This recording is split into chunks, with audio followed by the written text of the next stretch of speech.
The Andrew Peach Show. BBC Radio Berkshire. BBC Radio Berkshire with Andrew Peach. Welcome to Friday. Let's talk about Norden Farm, the arts centre in Maidenhead, under threat because of funding cuts from the Royal Borough of Windsor and Maidenhead Council. Jane Corry is the Chief Executive. Hi, Jane. Hi, Andrew. How much money are you losing? There is nothing in the budget for us at all for this year, in the draft budget, which has not yet been voted on. Why? What were you getting before? We had a 45% cut in funding last year. So, and the year before that, we had 140. The year before that, we had 158. And the year before that, we had 100. So we're talking about tens of thousands of pounds that you've come to rely on, that's been there every year, suddenly not there. What reason have they given you? Well, it's very understandable that last year when they were looking at this, you know, we were knee-deep in the very, very frightening pandemic, and everybody was looking at reining in their expenditure, and we completely understood that. But the hope was that when the economy started picking up, that they'd be able to reinstate our funding. So that's what we're hoping for now. Right. And what does it mean if you lose this money? Are you talking about doing less work, putting on less shows, doing less community stuff, or are you talking about the place closing down? Well, that's a really good question. We've made so many adjustments to the charity. We've reduced our opening hours, we've reduced our staffing, we've reduced our programming, we've reduced our projects already.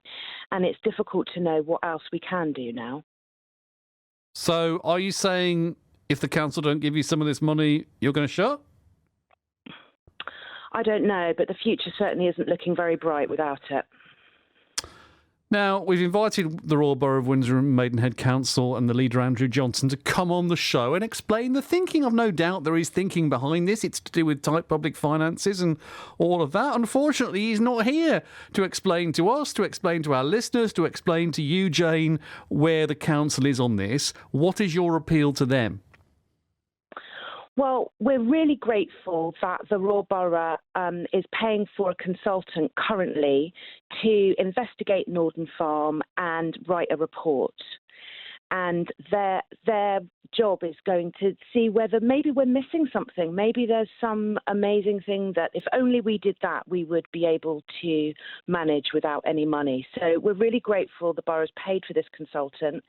They've told us they're going to wait until the report is completed, and then they're going to look at it again. They've also promised that they are going to be taking into account residents' views, and they've put the whole budget out for consultation, and the consultation ends on the 31st of January. So there's still the opportunity for people, if they feel strongly about this, to let their voices be heard, to get involved, to complete the consultation document, let the borough know how they feel, and possibly also sign the petition which is being run by a national campaign for the arts.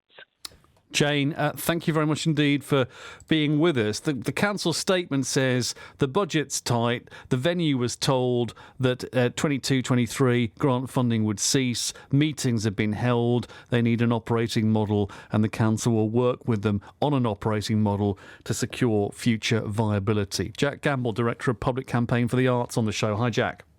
Hi there, Andrew. What do you think? Well, I think this is shocking. I think this is a really shocking move by the council to propose not just cutting local arts funding, but completely abolishing that in Windsor and Maidenhead.